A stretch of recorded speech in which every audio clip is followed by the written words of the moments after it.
2025 was a year of adjustment in the Vancouver real estate market. So what happened? Let's break it down.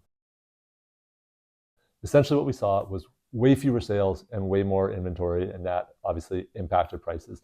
And this basically started from February on. January was a decent month, and then February happened and the tariffs came in place and people got very uneasy and decided to hold off making one of their biggest investments of their lifetime because they weren't sure what was going to happen in the economy, with their jobs, with home prices across the board. 2024 was really a year of interest rates. Interest rates went up, interest rates came down. In 2025, we had lower interest rates than we did the previous 2 years.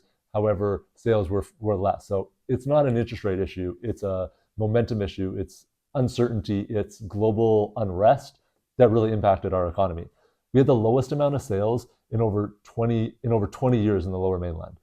We had 10% fewer sales compared to 2024, 9% fewer sales compared to 2023, and we had almost 25% fewer sales compared to the 10-year average. So way fewer sales. On top of that, we had more listings than we've seen on the market in over 30 years. We had 1,000 more listings in 2025 than we did in 2008. So there was way more inventory on the market.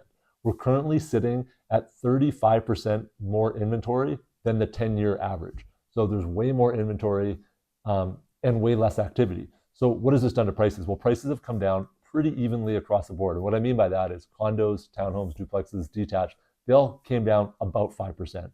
There wasn't one outlier that was totally different than the others. Certain segments were a lot slower, but prices really adjusted about 5% across the board. So what do we expect moving forward? Well, I would say we have more stable ground now than we did at this time last year. However, there was just the arrest in Venezuela. So we'll see if that impacts people's motivation or confidence in the market.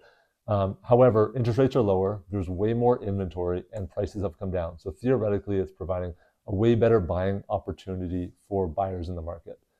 It is providing a great opportunity for upsizers. You know, if you look at 5% across the board coming down, well, that brings upper level pricing down even more than a lower level pricing. So it allows upsizers a little bit more cash in their pockets to make that move. But again, I think it really comes down to people's confidence in the market, mentality in the market, and if we get some momentum in the market, that will really change things. As we know, Vancouver is really driven by news headlines, momentum, and once that starts rolling, it's like a snowball, it really gains momentum. So we'll see how this all shakes out, but if you're curious how this might impact you, feel free to reach out.